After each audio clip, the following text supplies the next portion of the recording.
अस्सलामु अलैकुम रहमतुल्लाह।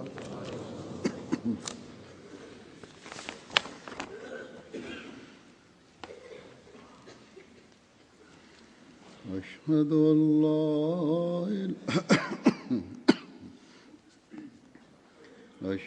अल्ला इलाहा इल्लल्लाह वहदहु ला शरीका लहु وأشهد أن محمدا عبده ورسوله أما بعد فأعوذ بالله من الشيطان الرجيم بسم الله الرحمن الرحيم الحمد لله رب العالمين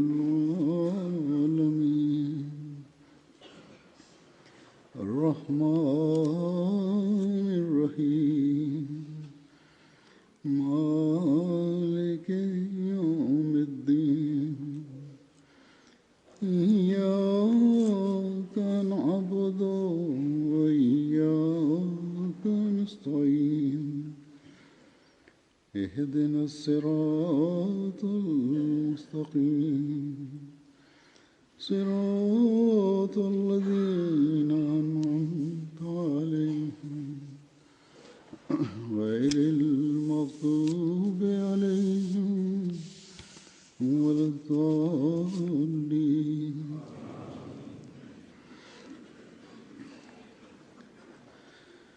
20 फरवरी का दिन 20 फरवरी जो ॾींहुं जमायत अहमदिया में पेशगोई मुस्लिह मऊद जे हवाले सां ॼातो वञे थो। हज़रत मसीह मऊद अलैहिस्सलातु वस्सलाम खे पंहिंजे हिकिड़े पुट जी पैदाइश जी ख़बर ॾिनी वई हुई। जेको दीन जो ख़ादिम थींदो, उमिरि मिलंदसि ऐं केतिरियूं ई ॿियूं खूबियूं उन में हूंदियूं। हज़रत मसीह मऊद अलैहिस्सलातु वस्सलाम इन पेशगोई जी अहमियत जे बारे में फ़रमाइनि था त हीअ सिर्फ़ पेशगोई न आहे, पर हिकिड़ो अज़ीमुशान आसमानी निशान आहे जंहिंखे ख़ुदाए करीम जल्ल शानहू असांजे नबी करीम रऊफ़ुर रहीम मुहम्मद मुस्तफ़ा सल्लल्लाहु अलैहि वसल्लम जी सदाकत ऐं अज़मत ज़ाहिर करण जे लाइ ज़ाहिर फ़रमायो आहे। ऐं दरअसल ही निशान हिकिड़े मोल खे जीअरो करण खां सवें दर्जा आला ऐं औला ऐं अकमल ऐं अफ़ज़ल ऐं अतम आहे, छो त मोल खे जीआरण जी हक़ीक़त इहा ई आहे त जनाब इलाही में दुआ करे हिकिड़ो रूह वापसि घुरायो वञे, जंहिं जे सबूत में एतिराज़ करण वारनि खे काफ़ी एतिराज़ आहे। पर हिन हंधि बफ़ज़लिही तआला व एहसानिही व बबरकत हज़रत ख़ातमुल अंबिया सल्लल्लाहु अलैहि वसल्लम ख़ुदावंद करीम खां हिन आजिज़ जी दुआ खे क़बूल करे अहिड़ो बाबरकत रूह मोकिलण जो वाइदो फ़रमायो आहे, जंहिं जूं ज़ाहिरी ऐं बातिनी बरकतूं सॼी ज़मीन ते पखिड़जंदियूं। सो जेतोणीक बज़ाहिर ही निशान अहियाए मौता जे बराबरि मालूम थिए थो, पर गौर करण सां मालूम थींदो त ही निशान मोलनि खे जीआरण खां सवें दर्जा बहितर आहे। मुर्दनि जो बि रूह ई दुआ सां वापसि ईंदो आहे ऐं हिन हंधि बि दुआ सां हिकिड़ो रूह घुरायो वियो आहे, पर उन रूहनि ऐं हिन रूह में लखे कोहनि जो फ़र्क़ु आहे। पोइ पंहिंजनि ऐं गैरनि ॾिठो त हीअ हज़रत मसीह मऊद अलैहिस्सलातु वस्सलाम जी जेका पेशिन गोई हुई वॾे शान सां पूरी थी। हिन पेशिन गोई जा मिसदाक जहिड़ो क वक़्त साबित कयो। हज़रत मिर्ज़ा बशीरुद्दीन महमूद अहमद ख़लीफ़तुल मसीह सानी हुआ। जमायत जा आलिम ऐं जमायत जा माण्हू त यकीन रखनि पिया त हीअ पेशिन गोई हज़रत ख़लीफ़तुल मसीह सानी जे बारे में आहे, पर हज़रत ख़लीफ़तुल मसीह सानीअ ख़ुदि कॾहिं बि इन ॻाल्हि जो इज़हार या ऐलान न कयो हुयो त पेशगोई मुंहिंजे बारे में आहे। ऐं मां ई मुस्लिह मऊद जो मिसदाक आहियां। एसि ताईं जो संदन ख़िलाफ़त जा 30 साल गुज़री विया। आख़िर 1944 में पाण इन ॻाल्हि जो ऐलान फ़रमायाऊं त मां मुस्लिह मऊद आहियां। अॼु मां हज़रत मुस्लिह मऊद जे इन बारे में ॿिनि ख़ुतबनि मां ख़ुलासतन संदनी लफ़्ज़नि में उमूमन कुझु बयानु कंदुसि। हज़रत मुस्लिह मऊद पंहिंजे 28 जनवरी 1944 जे ख़ुतबे में फ़रमायो त अॼु मां हिकिड़ी अहिड़ी ॻाल्हि चवणु घुरां थो जंहिंखे बयानु करणु मुंहिंजी तबियत जे लिहाज़ खां मूंखे तमामु ॾुखियो थो लॻे, पर छो त कुझु नबूअतूं ऐं ख़ुदाई तक़दीरूं इहा ॻाल्हि बयानु करण सां वाबस्ता आहिनि, तंहिं करे मां इहो बयानु करण खां बावजूद पंहिंजी तबियत जे इनक़बाज़ जे बीही नथो सघां। पोइ पाण पंहिंजे हिकिड़े ड्रिघे रोया जो ज़िक्र फ़रमायूं ऐं इन जी ताबीर कंदे पाण फ़रमायाऊं त उहा पेशिनगोई जेका मुस्लिह मऊद जे बारे में हुई ख़ुदा ताला मुंहिंजी ज़ात जे लाइ मुक़दर कई हुई। इन खां पहिरियां कॾहिं बि पाण इन बारे में वाज़ह इज़हार न फ़रमायो हुओ। पाण फ़रमाइनि था त माण्हुनि चयो ऐं बार बार चयाऊं त तव्हांजी हिननि पेशिनगोइनि जे बारे में छा राय आहे, पर मुंहिंजी हीअ हालत हुई जो मां कॾहिं बि संजीदगी सां इन्हनि पेशिनगोइनि खे पढ़ण जी कोशिश बि न कई हुई। इहो सोचे त मुंहिंजो नफ़्स मूंखे को धोखो न ॾे ऐं मां पंहिंजे बारे में कुझु अहिड़ो न सोचे वेहां जेको हक़ीक़त जे ख़िलाफ़ हुजे। सो ॾिसो, जेको असुल आहे उहो त एॾो एहतियात थो करे ऐं ॿिया जंहिंजा दिमाग़ फिरियल आहिनि बग़ैर निशान जे ई इन जा इज़हार कंदा रहनि था, सवाइ उन्हनि जे जो उन्हनि खे पागल चयो वञे, ॿियो छा थो चई सघिजे। बहरहाल हिन पेशगोई जे बारे में पंहिंजे शर्म ऐं हिजाब जो हिकिड़े हंधि पाण हिन तरह ज़िक्र फ़रमायो अथनि त हज़रत ख़लीफ़ा अव्वल हिकु भेरो मूंखे हिकिड़ो ख़त ॾिनो ऐं फ़रमायाऊं त हीउ ख़त जेको तुंहिंजी पैदाइश जे बारे में आहे हज़रत मसीह मऊद अलैहिस्सलाम मूंखे लिखियो हुयो। हिन ख़त खे तशहीदुल अज़हान में छापे छॾ। हीउ रिसालो तशहीदुल अज़हान हज़रत मुस्लिह मऊद ई शुरू कयो हो ऐं पाण ई इन जी इशाअत बि कंदा हुआ।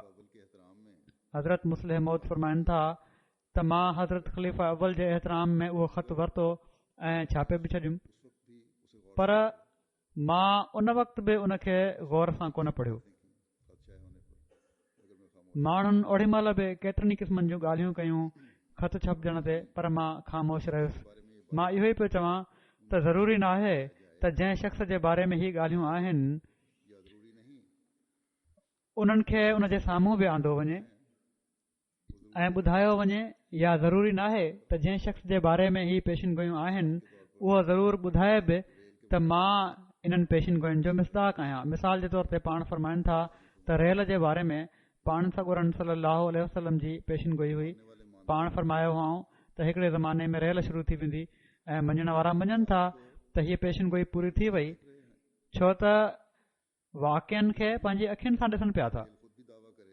ज़रूरी न आहे त रेल पाण बि दावा करे त मां पाण सॻोरन सल्लल्लाहु अलैहि वसल्लम जी पेशिनगोई जी मिसदाक आहियां।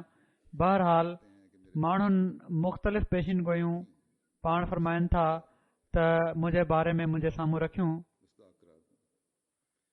ऐं इसरार कयाऊं त मां उन्हनि जो पंहिंजो पाण खे मिसदाक करार ॾियां, पर मां हमेशह इहो ई चयो त पेशिनगोई पंहिंजे मिसदाक खे पाण ज़ाहिर कंदी आहे।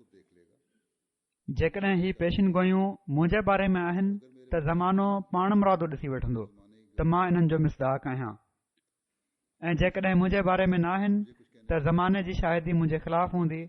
ॿिन्ही सूरतुनि में मूंखे कुझु चवण जी ज़रूरत न आहे। जेकॾहिं मुंहिंजे बारे में न आहिनि त मां छो गुनाहगार थियां ऐं जेकॾहिं मुंहिंजे बारे में आहिनि त मूंखे जल्दबाज़ी करण जी ज़रूरत न आहे। ख़ुदा ताला पाण मुरादो हक़ीक़त ज़ाहिर करे छॾींदो। जीअं इल्हाम में चयो वियो हुयो त उन्हनि चयो त अचण वारो इहो ई आहे या असां ॿिए जी वाट ॾिसूं। ही इल्हाम जा फ़िक्रा हुआ। दुनिया ही सुवाल एॾा भेरा कयो जो इन ते हिकिड़ो वॾो वक़्तु गुज़री वियो। इन वॾे वक़्त जे बारे में बि हज़रत मसीह मऊद अलैहिस्सलाम जे इल्हामनि में ख़बर मौजूदु आहे। मसलन हज़रत याकूब अलैहिस्सलाम जे बारे में हज़रत यूसुफ जे भाइरनि चयो त तूं अहिड़े तरह यूसुफ जूं ॻाल्हियूं कंदो रहंदे।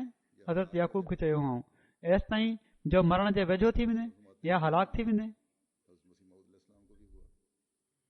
हज़रत मुस्लिह मऊद फरमाइनि था त इहो ई इल्हाम हज़रत मसीह मऊद अलैहिस्सलाम खे बि थियो। अहिड़ी तरह ही इल्हाम थियण त यूसुफ जी ख़ुशबू मूंखे अचे पई थी खेनि इल्हाम बि थियो। पाण इन जो शहर में बि हिकिड़े में ज़िक्र कयो अथनि। ही ॿुधाए थो त ख़ुदा ताला जी मर्ज़ीअ हेठि हीअ शइ हिकिड़े वॾे वक़्त खां पोइ ज़ाहिर थींदी, छो त हज़रत यूसुफ बि पंहिंजे पीउ सां वॾे वक़्त खां पोइ मिलिया हुआ या उहा पेशिनगोई पूरी थी हुई। पाण फरमायाऊं त मां त इन यकीन ते क़ाइम आहियां त जेकॾहिं मौत ताईं बि मूं ते ही ज़ाहिर न कयो वञे हा त ही पेशिनगोयूं मुंहिंजे बारे में आहिनि, तॾहिं बि वाक़िया पाण मुरादो ॿुधाए छॾिन हा त ही पेशिनगोयूं मुंहिंजे हथ सां ऐं मुंहिंजे ज़माने में पूरियूं थियूं आहिनि। इन लाइ मां ई इन्हनि जो मिसदाक आहियां। पर अल्लाह ताला पंहिंजी मर्ज़ीअ हेठि इन ॻाल्हि खे ज़ाहिर करे छॾियो ऐं मूंखे इल्मु बि ॾेई छॾियईं त मुस्लिह मौद सां तालुक़ रखण वारियूं पेशिनगोयूं मुंहिंजे बारे में आहिनि। पाण किन पेशिनगोयुनि जो मुख़्तसिर ज़िक्र कयो अथनि। मसलन हू टिनि खे चार करण वारो थींदो। इन जे बारे में पाण ई फरमाइनि था त हमेशा ई सुवाल कयो वञे थो त इन जो छा मतिलबु आहे। अहिड़ी तरह दोशंबा है मुबारक दोशंबा, इन जे बारे में सुवाल कयो वेंदो आहे।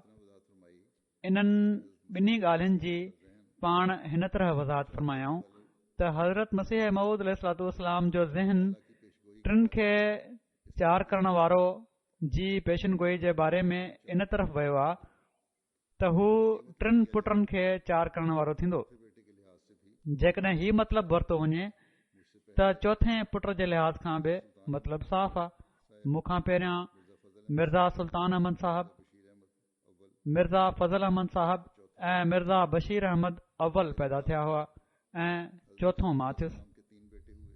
ऐं मूंखां पोइ हज़रत मसीह मऊद अलैहिस्सलाम खे टे पुट ॼावा। इन लिहाज़ खां बि मां टिनि खे चार करण वारो थियुसि। पोइ मुंहिंजे ख़िलाफ़त जे ॾींहनि में अल्लाह ताला मिर्ज़ा सुल्तान अहमद साहब खे अहमदियत में दाख़िल थियण जी तौफ़ीक़ ॾिनी।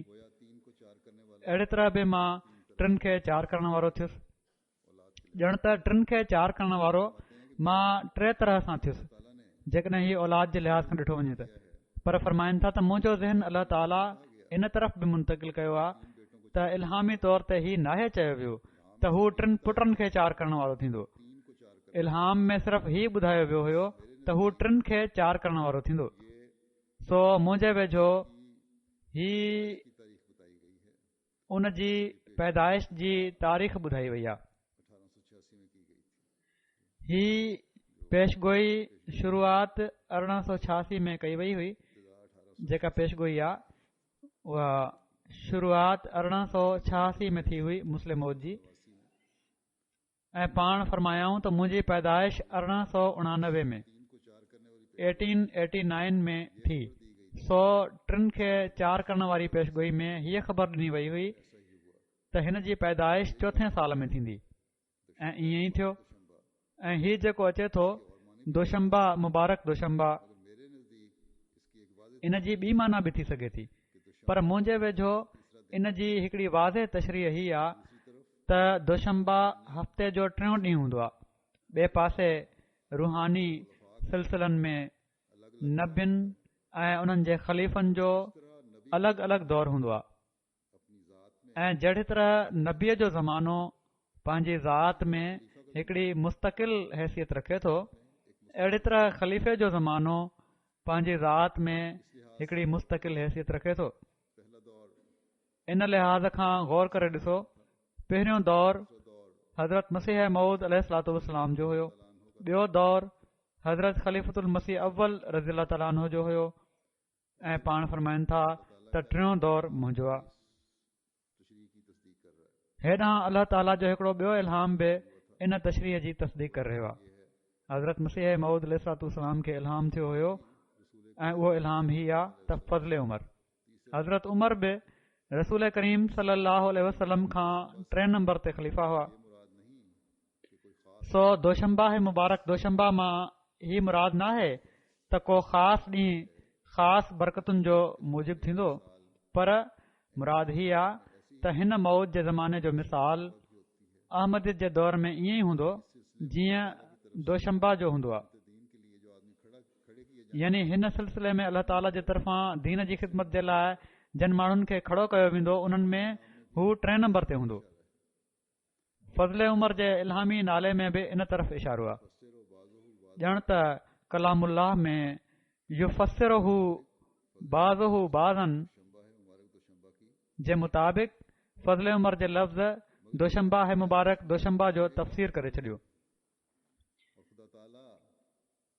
पर फरमाइनि था त पर हिन इल्हाम में हिकिड़ी ॿी ख़बर बि आहे, ऐं ख़ुदा ताला मुबारक दोशंबा हिकिड़े अहिड़े ज़रिए सां बि आणण वारो आहे जेको फरमाइनि था त मुंहिंजे अख़्तियार में न हुयो, ऐं को इंसान न पियो चई सघे त मां पंहिंजे इरादे सां ऐं ॼाणे वाणे इन जो इजरा कयो आहे, यानी तहरीक जदीद जो इजरा,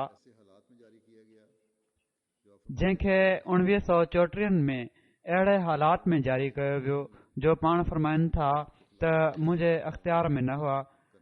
गवर्नमेंट जे हिकिड़े फ़ैल जंहिंमें जमायत जे ख़िलाफ़ के सख़्तु कदम खणण जा मनसूबा हुआ, ऐं अहरार जी फितना अंगेज़ी जे करे अलाह ताला हिन तहरीक जो पाण फरमाइनि था त मुंहिंजी दिलि में इल्का फरमायो हुयो, ऐं इन तहरीक जे पहिरें दौर जे लाइ मां 10 साल मुक़ररु कया। हर इंसान जॾहिं क़ुर्बानी कंदो आहे त क़ुर्बानी खां पोइ उन ते हिकिड़ो ईद जो ॾींहुं ईंदो आहे, जीअं त ॾिसी वठो रमज़ान जे रोज़नि खां पोइ ईद जो ॾींहुं हूंदो आहे। अहिड़ी तरह जॾहिं असांजी 10 सालनि जी तहरीक ख़तमु थींदी, उन वक़्तु ख़तमु न थी अञा पई, त इन खां अॻिलो साल पाण फरमाइनि था असांजे लाइ ईद जो साल हूंदो, ऐं ही साल 1944 में जेको ख़तमु थी रहियो आहे, पाण फरमाइनि था त अजीब ॻाल्हि आहे त 1945 जो साल जेकॾहिं इन लिहाज़ खां जेकॾहिं ॾिठो वञे तहरीक जदीद जे हवाले सां, जेका पहिरियां 10 सालनि जी तहरीक हुई ऐं 11हों साल आहे, उहो ईद जो साल आहे, ऐं ही साल सूमर जे ॾींहं खां शुरू थी रहियो आहे, ऐं सूमर जो ॾींहुं दोशंबा चबराईंदो आहे। सो अलाह ताला हिननि लफ़्ज़नि में हीअ ख़बर बि ॾिनी हुई त हिकिड़े ज़माने में इस्लाम जी तमामु कमज़ोर हालत में उन जी इशाअत जे लाइ हिकिड़े अहम तबलीगी इदारे जो बुनियादु रखियो वेंदो, ऐं जॾहिं इन जो पहिरियों दौर कामयाबी सां मुकमिल थींदो त ही जमायत जे लाइ मुबारक वक़्तु हूंदो। ऐं हालात हाणे ॾिसो साबित बि करे छॾियो आहे त तहरीक जदीद जे ज़रिए सां दुनिया जी हर कुंड में इस्लाम ऐं अहमदियत जी तबलीग पहुची रही आहे, ऐं अॼु असीं ॾिसूं था त तहरीक जदीद जी तहरीक बि पंहिंजूं केतिरियूं ॾहायूं मुकमल करे दुनिया जे हर मुल्क में जिथे बि अहमदियत जो बूटो लॻी चुको आहे उते क़ाइमु आहे। पोइ उन ड्रिघे रोया जंहिं जे बारे में मूं ॿुधायो आहे त इन खां बाद हज़रत मुस्लिम मौद हुअण जो ऐलान कयो हुयो, उन जे बारे में हज़रत मुस्लिम मौद रज़ियल्लाहु तआला अन्हु फरमाइनि था त इन रोया में मुंहिंजी ज़ुबान ते ही फ़िक्रो जारी थियो हुयो त अनल मसीहुल मऊद मसीलुहु व ख़लीफ़तुहु। इहे लफ़्ज़ मुंहिंजी ज़बान ते जारी थियणु अजूबो हो। पाण फरमाइनि था त जाॻंदे त थियणो ई हुयो त अजीब क़िस्म जा लफ़्ज़ आहिनि ही मुंहिंजे बारे में, पर ख़्वाब में बि मूंखे ही अहसासु थियो त ही अजीब लफ़्ज़ मुंहिंजी ज़बान ते जारी थिया आहिनि। फरमाइनि था त बाद में किन माण्हुनि जॾहिं ही रोया ॿुधो, उन खां बाद चयाऊं त मसीही नफ़्स हुअण जो ज़िक्र हज़रत मसीह मऊद अलैहिस्सलातु वस्सलाम जे इश्तिहार 20 फ़रवरी 1886 में आहे। ॿिए ॾींहुं फरमायूं त हज़रत मौलवी सरवर शाह साहिब चयो त इश्तिहार में ही लफ़्ज़ आहिनि त हू दुनिया में ईंदो ऐं पंहिंजे मसीही नफ़्स ऐं रूहुल हक़ जी बरकत सां केतिरनि खे बीमारियुनि खां साफ़ कंदो। पाण फरमाइनि था त मां बि रोया में ॾिठो हुयो त मां बुत भञराया आहिनि, केतिरा बुत आहिनि जेके मूं भञराए छॾिया। इन में बि इहो ई इशारो आहे त हू रूहुल हक़ जी बरकत सां केतिरनि खे बीमारियुनि खां साफ़ कंदो। रूहुल हक़ तौहीद जे रूह खे चइबो आहे ऐं पाण इस्लाम जे तबलीग जो दुनिया में बुनियादु विझी दुनिया जी दिलनि खे शिरक खां पाक कयो। फरमाइनि था त टियों मूं रोया में ॾिठो हुयो त मां भॼां पियो थो। इहो ई न त मां तेज़ी सां हलां थो, पर भॼां थो ऐं ज़मीन मुंहिंजे कदमनि हेठां सिमेटजंदी थी वञे। पिसरे मौद जी पेशगोई में हीअ ॻाल्हि आहे त हू जल्द जल्द वॾो थींदो। अहिड़ी तरह रोया में मूं ॾिठो त मां किन गैर मुल्कनि ॾांहुं वियो आहियां ऐं पोइ मां उते पंहिंजे कम खे ख़तमु नाहे कयो, उते वञी पंहिंजे कम खे ख़तमु नाहे करे छॾियो, पर मां अञा अॻिते वञण जो इरादो कयां पियो थो।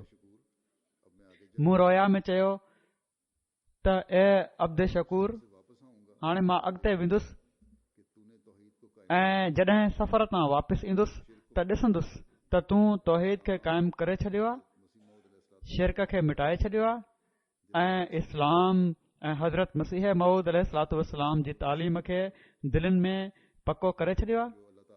हज़रत मसीह मऊद अलैहिस्सलातु वस्सलाम ते जेको अल्लाह ताला कलाम नाज़िल फरमायो उन में इन ई तरफ़ इशारो मिले थो त हू ज़मीन जे किनारनि ताईं शोहरत हासिल कंदो, यानी तबलीग जे कमनि खे अॻिते वधाइण वारो हूंदो।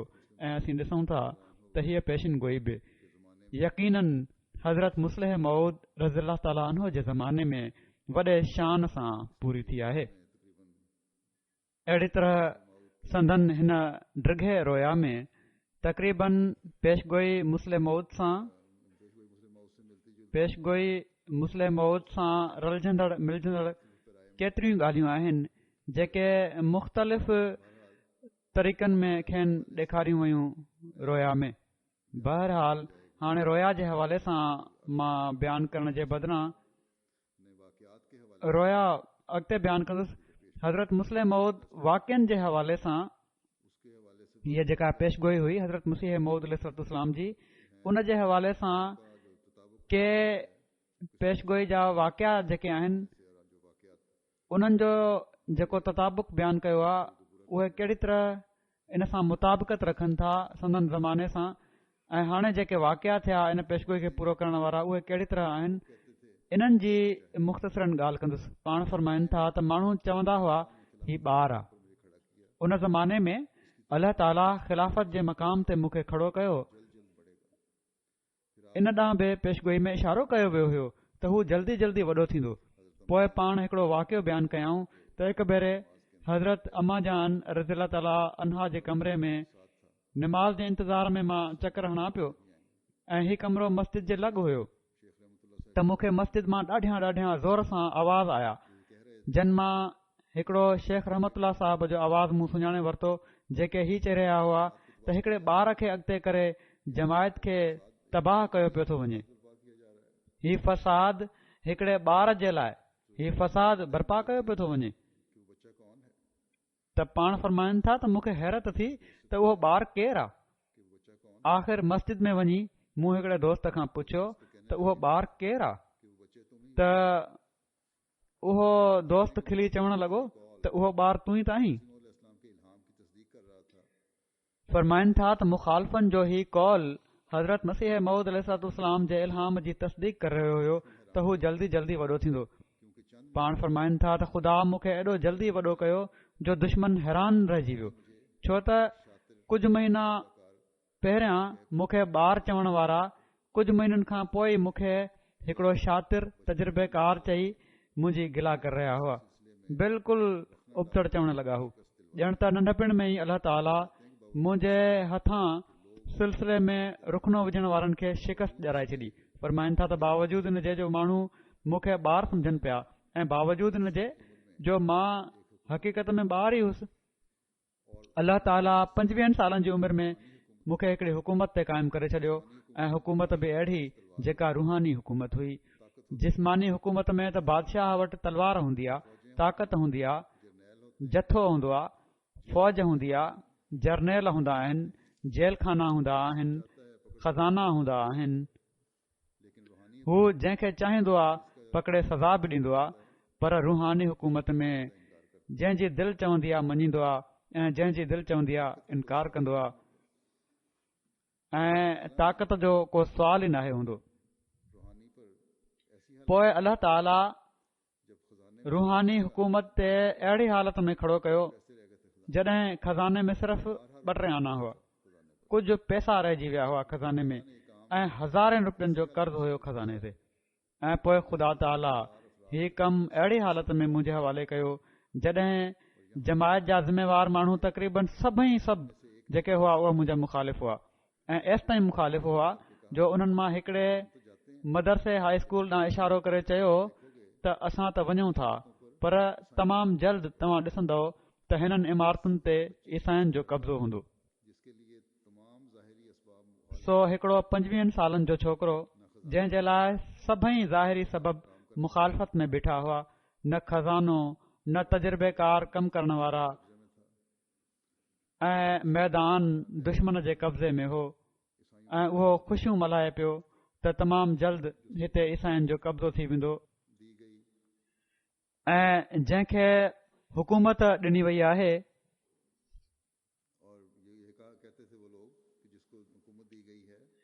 ऐं हीअ पिया चवनि उहे माण्हू त जंहिंखे हुकूमत ॾिनी वई आहे उन जा ॾींहं तनज़ुल ऐं ज़वाल में मटिजी वेंदा।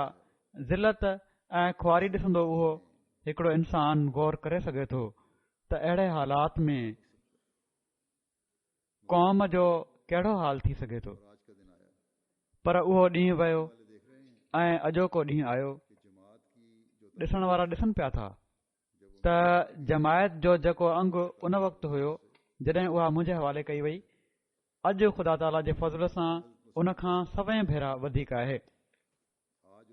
जन मुल्कनि में हज़रत मसीह मऊद अलैहिस्सलाम जो नालो पहुची चुको हुयो।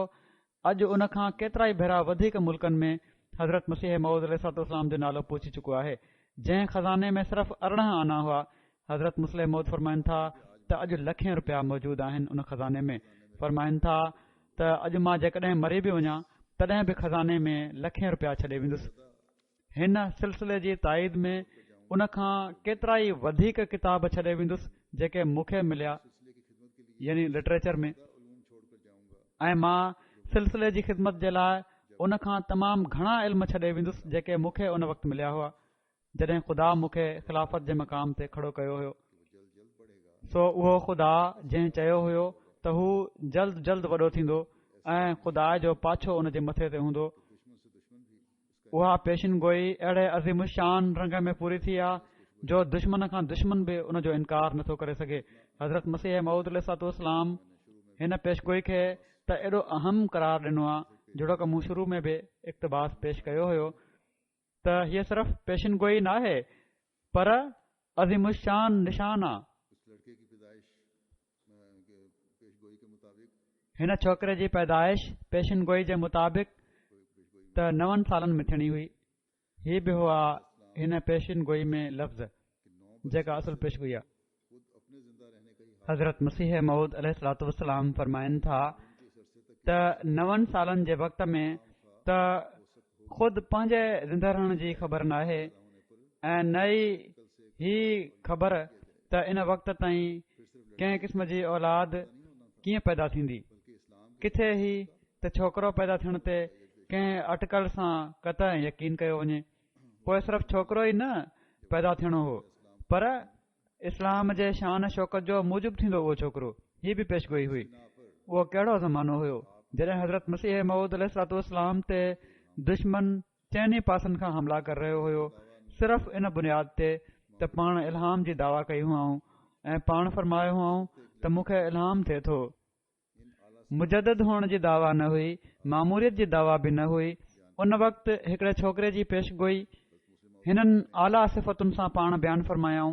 हज़रत मुस्लिम मऊद फ़रमाइनि था त जॾहिं कंहिं जे नाइब जी शोहरत जो चयो वञे त इन जो मतिलबु ही हूंदो आहे त उन जे आका मुताज जी शोहरत थींदी। सो जॾहिं ख़ुदा ताला पेशिनगोई में ही चयो त हू ज़मीन जे किनारनि ताईं शोहरत माणींदो, त इन जी हीअ माना हुई त उन जे ज़रिए सां हज़रत मुहम्मद रसूलुल्लाह सल्लल्लाहु अलैहि वसल्लम ऐं हज़रत मसीह मऊद अलैहिस्सलातु वस्सलाम बि दुनिया जे किनारनि ताईं, उन्हनि जो नालो बि दुनिया जे किनारनि ताईं पहुचंदो। हाणे ॾिसी वठो पेशिनगोई केॾी न वाज़े आहे। हज़रत मसीह मऊद अलैहिस्सलातु वस्सलाम जे ज़माने में अफ़गानिस्तान सिर्फ़ अहिड़ो मुल्क हुयो जिथे कंहिं अहमियत सां कुझु हद ताईं या अहमियत बयानु करे सघिजे थी, छो त 2 शहीद बि हुआ। कंहिं अहमियत सां हज़रत मसीह मऊद अलैहिस्सलातु वस्सलाम जो पैगाम पहुतो हुयो। ॿियनि मुल्कनि में सिर्फ़ उॾंदड़ ख़बरूं हुयूं, उहे या मुखालफ़नि जूं फैलायल हुयूं या कंहिं जे हथ में को किताब पुॻो त उन अॻिते ॾेखारे छॾियो कंहिंखे। बाक़ाइदा जमायत कंहिं मुल्क में क़ाइमु न हुई। ख़्वाजा कमालुद्दीन साहिब इंग्लिस्तान विया हुआ, हिते आया हुआ, पर हज़रत मसीह मऊद अलैहिस्सलातु वस्सलाम ऐं जमायत जो नालो वठणु चवंदा हुआ ही त ज़हर वांगुरु हूंदो, इन लाइ जमायत जो नालो नाहे वठणो ऐं हज़रत मसीह मऊद अलैहिस्सलातु वस्सलाम जो नालो नाहे वठणो। सो जेकॾहिं इंग्लिस्तान में नालो पखिड़िजो त ख़्वाजा साहब जो नालो पखड़ियो, जमायत जो न हज़रत मसीह मऊद अलैहिस्सलातु वस्सलाम जो। ऐं जॾहिं हज़रत मुस्लिम मऊद खे अलाह ताला ख़लीफ़ो बनायो त ख़ुदा ताला जे फज़ल सां पाण फ़रमाइनि था त समाट्रा में, जावा में, स्ट्रेट सेटलमेंट में, चीन में अहमदियत पकड़जी, मॉरिशस में, अफ्रीका जे ॿियनि मुल्कनि में अहमदियत पकड़जी, मिस्र में, फ़लस्तीन में, ईरान में, ॿियनि अरब मुल्कनि में, यूरोप जे केतिरनि ई मुल्कनि में अहमदियत पकड़जी। किन जॻहुनि ते हज़रत मुस्लिम मऊद जे वक़्तु बि जमायत जो अंग हज़ारनि ताईं पहुची वियो ऐं अफ्रीका जे मुल्कनि में लखनि में बि हो। पोइ हिन पेशिनगोई में अलाह ताला जे तरफ़ां हिकिड़ी हीअ ख़बर बि ॾिनी वई हुई त हू ज़ाहिरी ऐं बातनी इल्मनि सां पुर कयो वेंदो। पाण फ़रमाइनि था त मूंखे दावा करण जी आदत नाहे, पर इन जे बावजूद इन हक़ीक़त खे लिकाए नथो सघां त इस्लाम जा उहे अज़ीमशान मसइला जन ते रोशनी विझणु हिन ज़माने जे लिहाज़ खां तमामु ज़रूरी हुयो। ख़ुदा ताला उन्हनि जे बारे में मुंहिंजी ज़ुबान ऐं मुंहिंजे कलम मां अहिड़ा मज़मून कढाया आहिनि जो मां दावा करे चई सघां थो त इन्हनि तहरीरुनि खे जेकॾहिं हिकु पासे कयो वञे त इस्लाम जी तबलीग दुनिया में नथी करे सघिजे। क़ुर शरीफ़ में केतिरा ई अहिड़ा मामला आहिनि जिन खे हिन ज़माने जे लिहाज़ खां माण्हू सम्झी न पिया सघनि, जेसि ताईं जो ॿियनि आयतुनि सां उन्हनि जी तशरीह न कई वञे हा। ऐं हीउ ख़ुदा ताला जो फज़ल आहे त उन मुंहिंजे ज़रिए सां इन्हनि ॾुखियाईनि खे हल कयो। पाण फ़रमाइनि था त इस्लाम हिन वक़्तु हिकिड़े अहिड़े दौर मां गुज़री रहियो आहे जेको ज़ोफ़ ऐं कमज़ोरी जो दौरु आहे। हज़रत मसीह मऊद अलैहिस्सलातु वस्सलाम जे ज़रिए वरी अलाह ताला इस्लाम जी हिफ़ाज़त जो बुनियादु रखियो आहे, पर हज़रत मसीह मऊद अलैहिस्सलातु वस्सलाम जे ज़माने में इस्लाम ते उहो तमदनी हमिलो न थियो हुयो जेको अॼु कयो पियो थो वञे। सो अलाह ताला चाहियो आहे त संदन पेशिनगोई जे मुताबिक़ हिन ज़माने में हिकिड़े अहिड़े शख़्स खे पंहिंजे कलाम सां सरफराज़ फ़रमाए जेको रूह हक़ जी बरकत पंहिंजे अंदरि रखंदो हुजे या पाण सां गॾु रखंदो हुजे, जेको ज़ाहिरी ऐं बातनी इल्मनि सां पुर हुजे, जेको दुश्मन जे हिननि तमदनी हमलनि खे हज़रत मसीह मऊद अलैहिस्सलातु वस्सलाम जी तशरीह ऐं रसूल करीम सल्लल्लाहु अलैहि वसल्लम जी बयान फरमायल तशरीह ऐं क़ुर शरीफ़ जी मंशा जे मुताबिक़ ख़तमु करे ऐं इस्लाम जी हिफ़ाज़त जो कमु सर अंजाम ॾे। सो ख़ुदा ताला पंहिंजो कमु करे छॾियो ऐं मुंहिंजनि तहरीरुनि ते पंहिंजी तस्दीक जी मोहर हणी छॾियईं। पाण फ़रमायाऊं त जेसि ताईं ख़ुदा ताला मूंखे न चयो मां चुप रहियुसि, ऐं जॾहिं ख़ुदा ताला ॿुधाए छॾियो ऐं न सिर्फ़ ॿुधाए छॾियईं पर इरशाद फरमायाई त माण्हुनि खे बि ॿुधाए छॾियां त मां ॿुधाए रहियो आहियां त हीअ पेशिन गोई हर लिहाज़ खां मूं ते पूरी थिए थी। पाण फरमाइनि था त न सिर्फ़ ख़ुदा ताला मूंखे इरशाद कयो त ॿुधाए छॾियां, पर पंहिंजे फज़ल सां अहिड़ा हालात पैदा फरमाए छॾियई जेके हिन पेशिन गोई जी सदाकत जे लाइ हिकिड़े दलील तौरु आहिनि। जहिड़ी तरह आसमान ते चंड चिमकंदो आहे त अल्लाह ताला उन जे चौधारी तारा पैदा करे छॾींदो आहे, अहिड़ी तरह हिननि ॾींहनि में केतिरनि ई माण्हुनि अहिड़ा ख़्वाब ॾिठा आहिनि जिन में हिन ख़्वाब जो मज़मून वरजायो वियो आहे जेको मूं ॾिठो हुयो। जीअं त मुंहिंजे रोया खां पोइ हिकिड़े दोस्त डॉक्टर मोहम्मद लतीफ़ साहब मूंखे लिखियो, ॿुधायो उन्हनि त उन्हनि रोया में ॾिठो आहे त हिकिड़ो फ़रिश्तो मुंहिंजो नालो वठी चई रहियो आहे त नबियुनि ऐं रसूलनि सां हिन जो नालो वरितो वेंदो। नबियुनि ऐं रसूलनि सां गॾु नालो वरितो वञण जी उहा ई माना आहे जंहिं ॾांहुं हज़रत मसीह मऊद अलैहिस्सलाम जी पेशिन गोई में बि इरशाद कयो वियो आहे त उहो मसीह मसीह हूंदो। यानी हज़रत मसीह मऊद अलैहिस्सलाम नबी ऐं रसूल आहिनि, उन्हनि सां गॾु मुंहिंजो बि नालो वरितो वेंदो। अहिड़ी तरह हिकिड़े ॿिए दोस्त लिखियो त रोया में मूं ॾिठो आहे त मुनारे ते बीही तव्हां अलाह सलाह बिकाफ़िन अब्द जो ऐलान करे रहिया आहियो। अलाह सलाह बिकाफ़िन अब्द हज़रत मसीह मऊद अलैहिस्सलाम जे शुरूआती इल्हामनि मां हिकिड़ो इल्हाम आहे ऐं मुनारे ते बीही इन इल्हाम जे ऐलान करण जी हीअ माना आहे त अल्लाह ताला अहमद जी तबलीग खे मुंहिंजे ज़रिए सां अञा बि मज़बूत करे छॾींदो। जीअं हाणे पहिरियां बि इहो ई बयानु थियो आहे त कहिड़ी तरह मुख़्तलिफ़ मुल्कनि में हज़रत मुस्लिम मऊद रज़ी ताला जे ज़माने में तबलीग जो कमु वॾे पैमाने ते शुरू थियो ऐं उहे ई बुनियाद आहिनि जिन ते अॼु बि अॻिते कमु हलंदो पियो थो वञे। पोइ पाण पंहिंजे किन रोया ऐं इल्हामनि जो पंहिंजी ताईद में ज़िक्र फ़रमायो। पाण फ़रमाइनि था त अल्लाह ताला मूंखे पंहिंजी वही सां नवाज़ियो आहे ऐं इहा ॻाल्हि बि त उन इन कम जे लाइ जेको हज़रत मसीह मऊद अलैहिस्सलाम जी पेशिन गोई में आहे मूंखे तयारु कयो आहे। हीअ आहे त मूं हिकिड़ो रोया ॾिठो जेको ग़ालिबन हज़रत मसीह मऊद अलैहिस्सलाम जे ज़माने या हज़रत ख़लीफ़ा अव्वल जी ख़िलाफ़त जे शुरू में मूं ॾिठो हुयो। मां ओॾी महिल ई मेजर सैयद हबीबुल्ला शाह साहब हाल सुप्रिंटेंडेंट सेंटर जेल लाहौर खे ऐं ॿियनि दोस्तनि खे ॿुधाए छॾियो हो। फरमाइनि था त अञा कुझु ॾींहं थिया उन्हनि पाण मुरादो मूंसां इन रोया जो ज़िक्र कयो। फरमायाऊं त मां ॾिठो हुयो त मां मदरसा अहमदिया में आहियां ऐं उन ई जॻह ते मौलवी मोहम्मद अली साहब बि बीठा आहिनि। एतिरे में शेख रहमतुल्लाह साहब अची विया ऐं असां ॿिन्ही खे ॾिसी चवण लॻा त अचो मुक़ाबिलो कयूं, तव्हांजो कदु डिघो आहे या मौलवी मोहम्मद अली साहब जो। मां इन मुक़ाबले खां कुझु दिलि पियो हणां, दिलि न पई चए, पर हू ज़ोरी मूंखे छिके उन जॻह ते वठी विया जिथे मौलवी मोहम्मद अली साहब बीठा आहिनि। हूअं त मौलवी मोहम्मद अली साहब कद में मूंखां नंढा न आहिनि, पर ॻाल्हि कुझु डिघा ई आहिनि।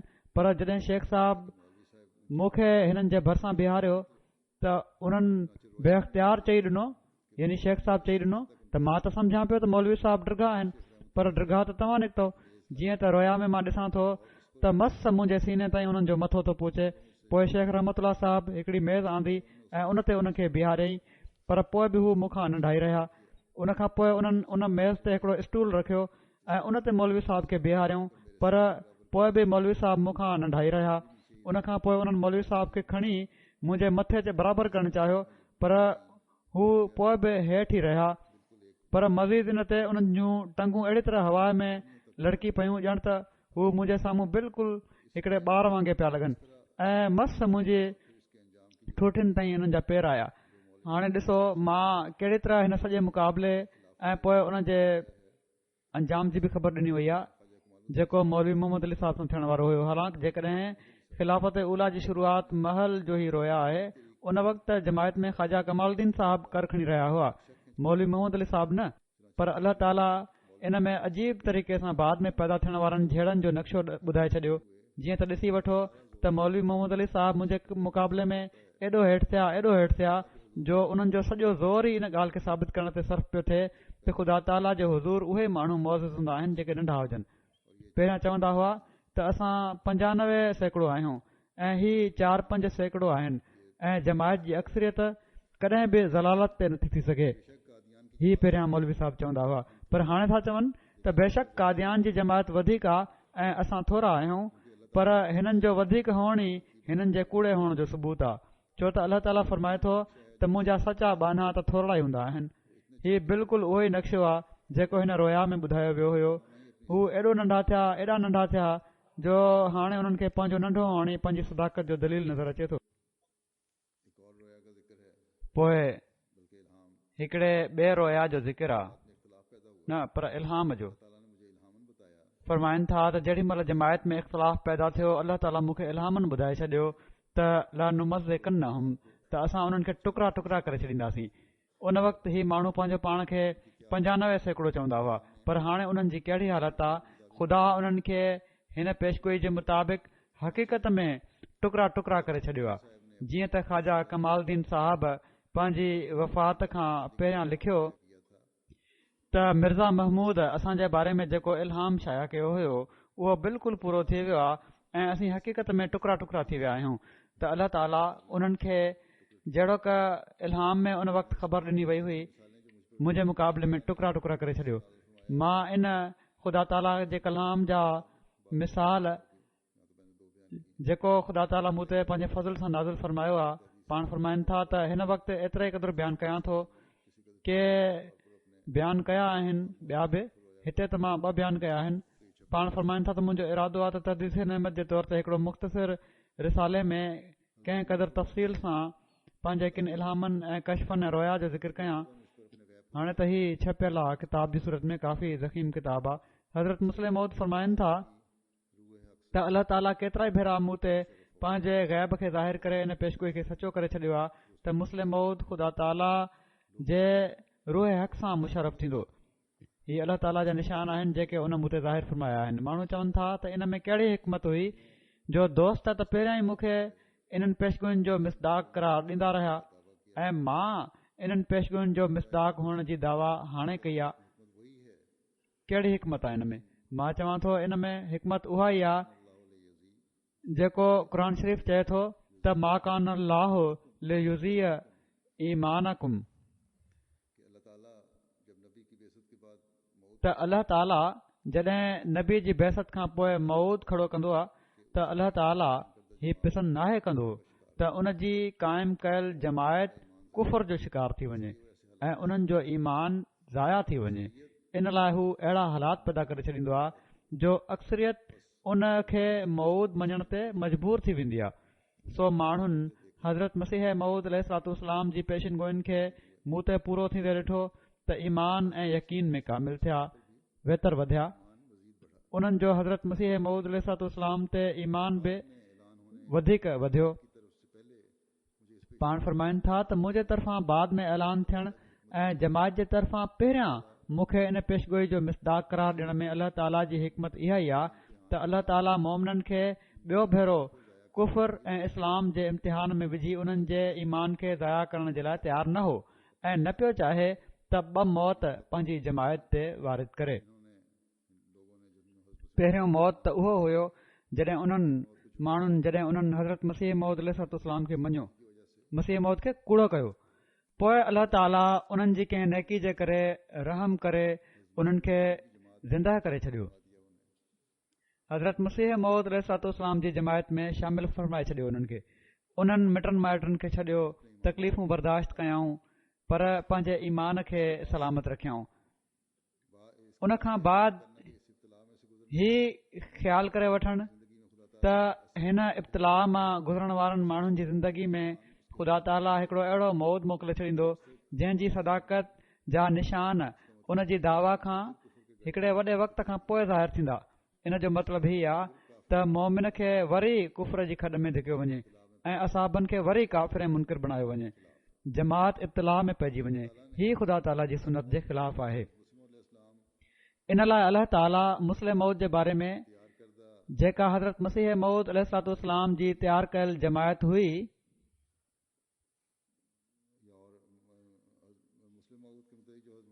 या हज़रत मुस्लिम मौद जे बारे में जेको हज़रत मसीह मौद अलैहिस्सलाम जी तयारु कयल जमायत जी ज़िंदगी में अचण वारो हुयो मुस्लिम मौद यानी असाबनि जे वक़्त में अचणो हुयो जंहिं हीअ तदबीर अख़्तियार कई त पहिरियां उनखे जमायत जो ख़लीफ़ो बनाए उन्हनि खां इताद जो अहद वरितई ऐं उन्हनि पेशन गोयनि खे पूरो करण जा सामान पैदा करे छॾियईं जेके उन जे बारे में ॿुधायूं वयूं हुयूं ऐं जॾहिं हक़ीक़त जमायत ते चिटे ॾींहं वांगुरु खुली वई त पोइ उनखे बि यानी ख़लीफ़तुल मसीह खे बि या मुस्लिम मौद हुअण वारे खे बि इन हक़ीक़त बारे में आसमानी ख़बरुनि जे ज़रिए इल्मु ॾेई छॾियईं त जीअं आसमान ऐं ज़मीन ॿिन्ही जी शाहिदी गॾु थी वञे ऐं मोमिननि जी जमायत कुफ़र ऐं इनकार जे दाग़ खां बि महफ़ूज़ कई वञे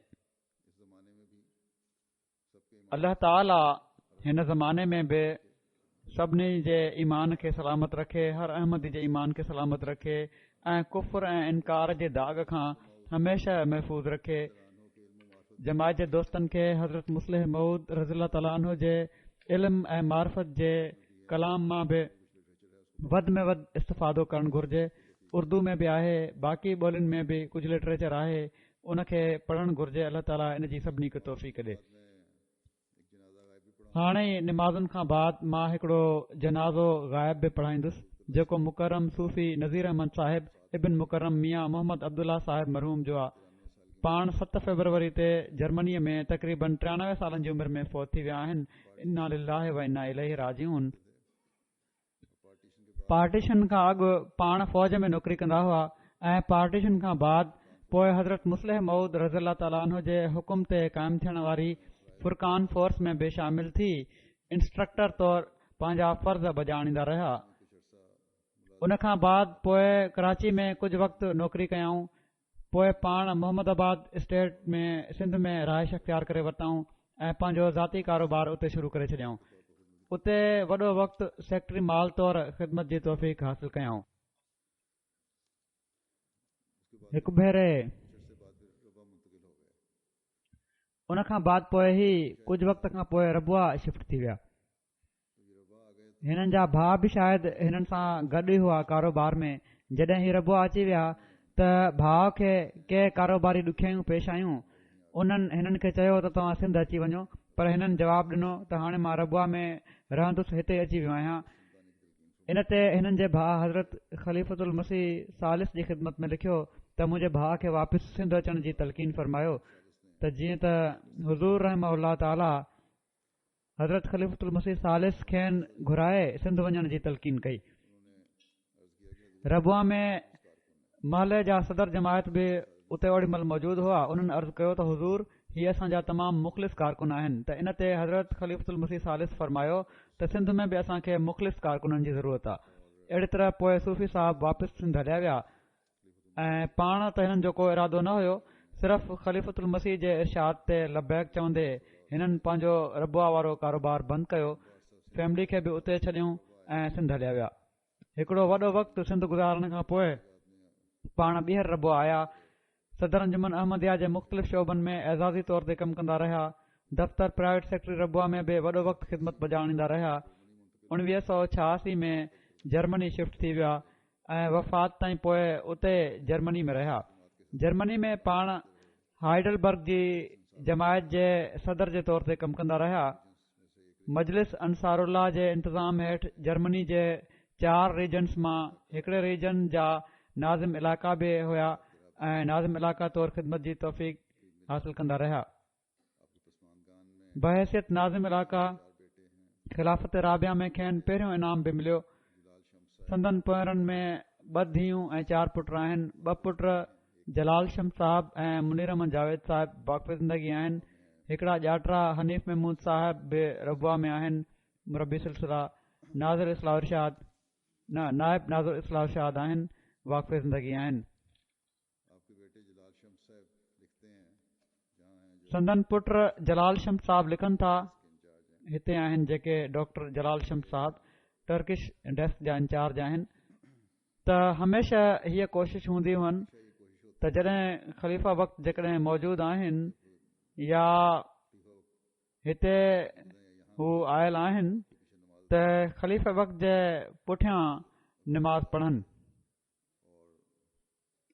ॾाढो इबादत करण वारा हुआ ऐं अंदाज़ दुआ जो बि ॾाढो सुहिणो हुन। दुआ महल एॾो दर्द हूंदो हुन ऐं एॾी आज़ारी हूंदी हुअनि जो ईअं लॻंदो हुयो त बस उभरी उभरी जज़्बात ॿाहिरि अची रहिया आहिनि ऐं अल्लाह ताला जे हुज़ूर गिरफ़्तारी थी रही आहे। चवनि था त हिननि जा भाउ मुनीर जावेद साहब 6 महीननि जा हुआ त उन्हनि खे नमूनिया थी वई, बीमार थी विया, बचणु ॾुखियो हो त डॉक्टर जवाबु ॾेई छॾियो हुयो। हिकु दफ़ो चवनि था त उन्हनि उन वक़्तु ॾाढियूं रोई रोई दुआऊं घुरियूं। मुंहिंजी वालदा बि ऐं वालिद बि अलाह ताला खां त वक़फ़ कंदुसि हिन ॿार खे त अलाह ताला दुआऊं ॿुधियूं। पर अहिड़ी हालत अची वई हुई हिकिड़े वक़्त में हिननि जी वालदा चयो त ॿार जी हालत त सकरात वारी लॻे पई थी, मूंखे तव्हां वञो काॾे पिया था? त निमाज़ जो टाइम हुयो, बाजमायत निमाज़ पढ़णु मस्जिद वञी रहिया हुआ। चवनि था त उन ई वटि वञी रहिया आहियां जंहिं वटि सिहत ॾियण जी ताक़त आहे, उन ई खां घुरणु वञा पियो थो त एॾो यकीन हुयुनि पंहिंजे ख़ुदा ते हिननि खे। सिंध में बि जॾहिं को कारकुन उते जेके जमायत जूं ज़मीनूं आहिनि उतां अकाउंटेंट जॾहिं को मोकल ते वेंदो हुयो त उन जी जॻह ते पाण रज़ाकार तौरु ख़िदमत सर अंजाम ॾींदा हुआ।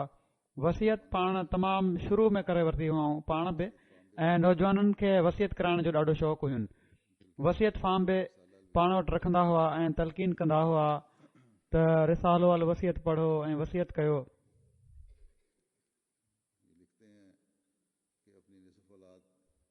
हे लिखनि था त पंहिंजी अधु औलाद 4 पुटनि मां 2 पुटनि खे ऐं 2 धीअनि मां हिकिड़ी धीउ खे पुटनि खे वक़फ़ कयऊं ऐं धीउ वक़फ़ ज़िंदगी खे ॾिनऊं।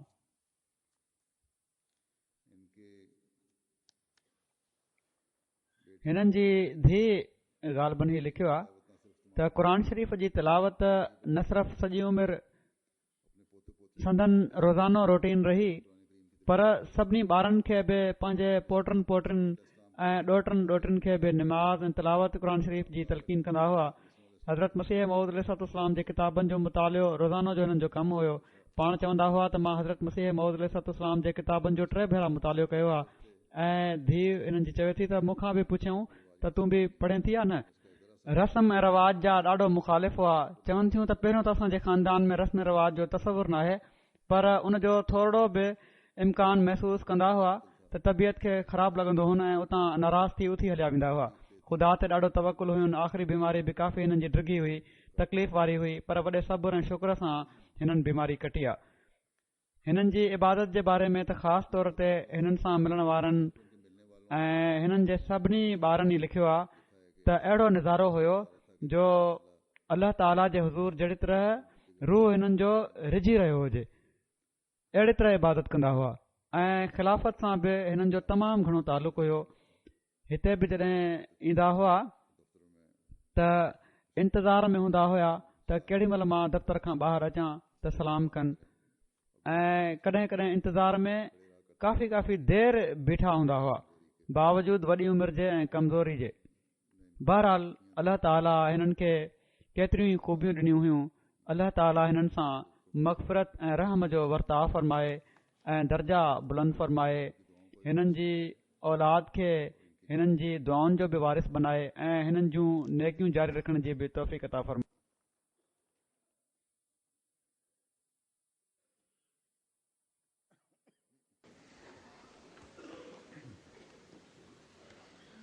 الحمد